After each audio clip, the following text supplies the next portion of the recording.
You unlock this door with the key of imagination. Beyond it is another dimension. A dimension of sound. A dimension of sight. A dimension of mind. You're moving into a land of both shadow and substance, of things and ideas. You've just crossed over into the Twilight Zone. You don't want none! You don't want none!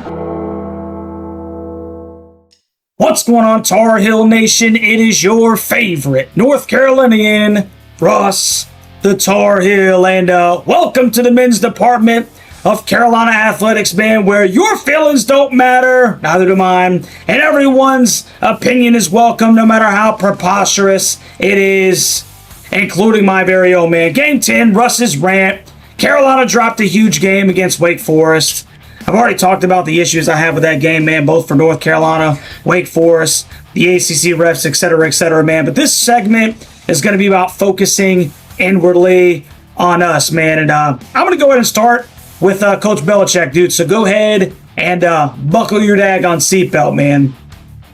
Now, I've stated before, man, when Carolina announced that they were hiring Coach Belichick, I was obviously ecstatic. I was through the roof, excited about what he was going to bring to the table. And if nothing else, I was excited about, the fact that I thought that there was going to be accountability and that there was going to be a plethora, just an exorbitant amount of football reasoning that would be roaming those home sidelines at Kenan Stadium. And let me start off by saying this, dude. One of the most unreasonable things that I have seen in 30 years of watching college football is allowing Freddie Kitchens to continue calling plays for an offense that's averaging 180.3 passing yards, 111th in the country, 109.2 yards rushing, 20th in the country, and 18.7 points per game, good or bad enough for 121st in the country. And we're talking about out of 134 dadgum teams, man. That may be good if you're Idaho. That may be good if you're Old Dominion. That may be good if you're dadgum South Central Northeastern State College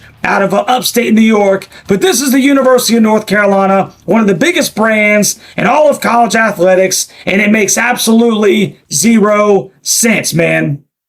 We have not had a recruiting class that is lower than 31st in the last 4 years. How in the hell are we ranked in the 110s in basically every category offensively, bro? It doesn't make sense, man. Now, here are your actual offensive numbers, man. Your point totals, if you will. Follow along with me. TCU 14, Charlotte 20, Richmond 41. Ooh, but don't forget, 7 of those was on a scoop and score. So we actually only put up 34 against the Richmond daggum Spiders, man, which is not a good football team at all. Lower level division.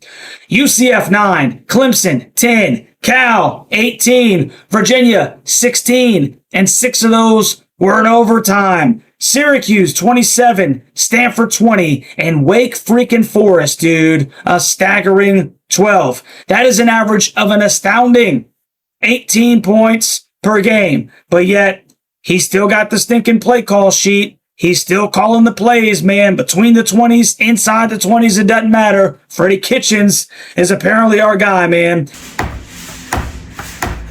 And if that weren't enough, if that was 1A, 1B is going to have to be allowing a quarterback that's averaging 158 yards through the air and 13 yards rushing per game that doesn't run the stinking triple option to continue being the guy.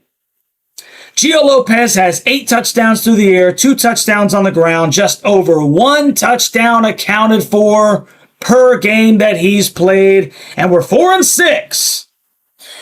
And yet he continues to get the daggum nod, dude. For the whole game. For the whole game, bro. No sub just to see what everybody else can do. Nope.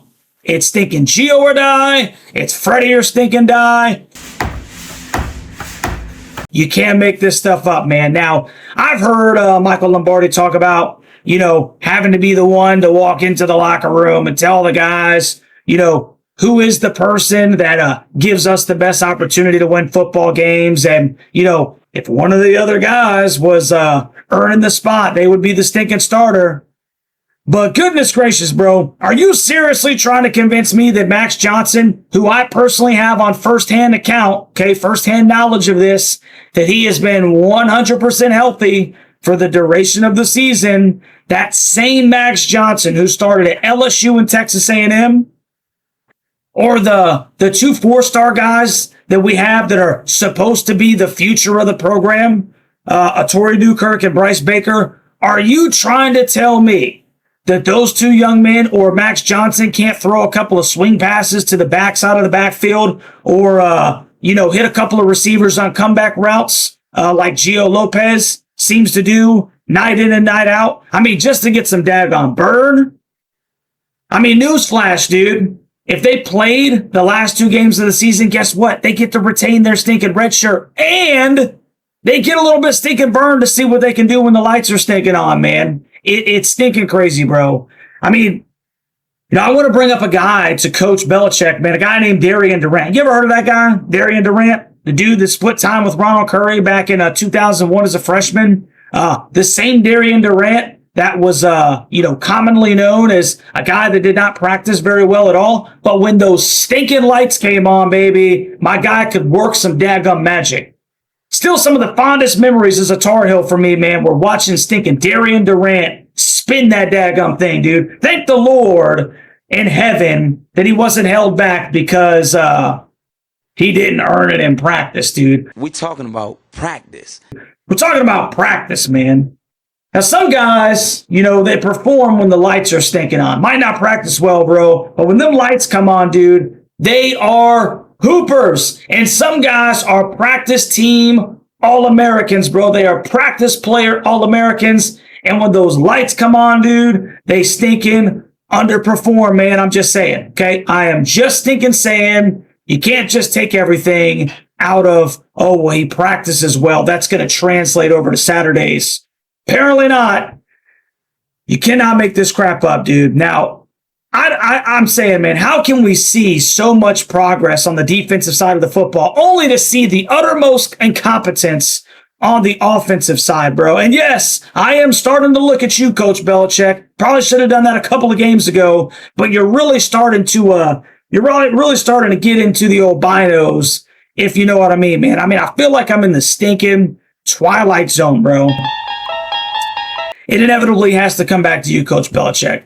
The successes and the daggone failures, man. The very mastermind that I believe was going to bring stability to the program early in year one has done that for the most part on the defensive side of the football. But he continues to enable our football program to be a laughingstock around the country, dude. Offensively, man, I'm truly flabbergasted. Seriously, dude. I've exhausted all reasonable means in trying to explain why Freddie and Gio continue to be in the roles that they're currently in, dude. Like, seriously, I just can't explain it. And, I can't even begin to explain it. Seriously, dude. Now, I've heard people try to say, Freddie is, he's holding Gio back. Gio's actually a really good quarterback. It's Freddie Kitchens that's the daggone problem. Well, goodness gracious, when is Bill Belichick going to step in and start orchestrating something that the kid can utilize to his talents, man, some of his strengths, okay? When are we going to do that? Because ultimately, it doesn't just, start with Freddie Kitchens. It's the head coach that starts to recognize, some issues that we're having on the offensive side of the football. I've heard guys say that Freddie Kitchens is, he's just calling the offense that Bill wants. Well, once again, coach, when are you going to stink and step in? How long are we going to stink and kick this sharp rock with open-toe sandals on, dude, before we change it up? Whatever we're doing, it's not freaking working. The truth of the matter is this, and I'm just telling you how I feel right now, what I'm seeing. It seems like on offense, dude, Bill is aimlessly standing on the sideline, right? It seems like he's just disinterested in just how bad this stinking offense looks, man. Freddie Kitchens has got to be up in the booth calling plays like he's stuck on the John with food poisoning or something. And he's got like some freshman women's soccer GA relaying information down to the field. She's the one calling in the plays to Gio Lopez. And Gio, if you never saw him before, you just saw him in his uniform and you watched him move around and throw the football, bro, you'd think he was like, a 37 and under undersized running back straight off the couch, man, looking to relive his Uncle Rico high school days. And the only reason he's playing quarterback is because nobody else can throw the damn ball, man. I mean, it's that stinking bad.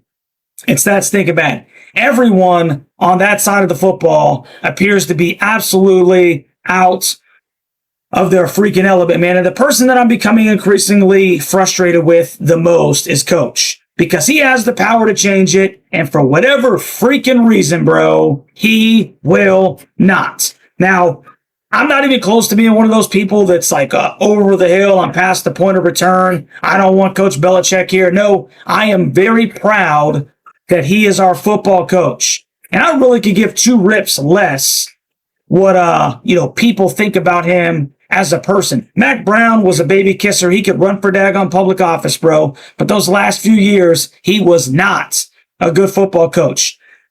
I don't have any other choice here, man. I'm trusting the process, right? I'm placing all my faith in the experience the coach has, over the decades of coaching at the highest level possible. But I'll be honest with you, man, I sure am struggling to understand the when and why of this stinking Carolina O, bro. It's starting to feel like I'm in the Twilight freaking zone, bro. Now, let me be on the record of saying this. I just want to put this on the record real quick, okay? I fully support Coach Belichick, okay? Even though I can't for the life of me understand some of his ways.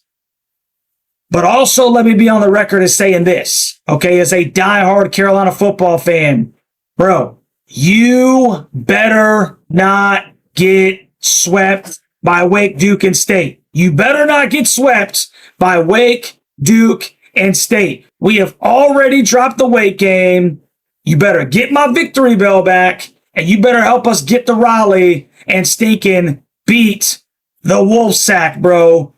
I don't want to hear crap about personnel. I don't want to hear crap about give me some time. I don't want to hear any Mac Brown-esque talk about how these are just, another game. No, they are not. No, they are not.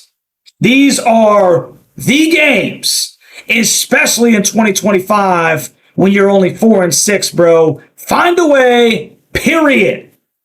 So you let me know what you think about this rant down in the comment section, Tar Heel Nation. Is your boy on to something?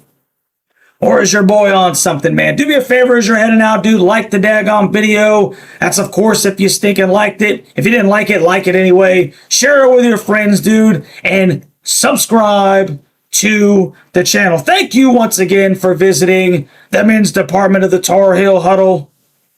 Thank you once again for visiting the men's department here at the Tar Heel Huddle. And we'll catch you on the next one, baby. Go Heels.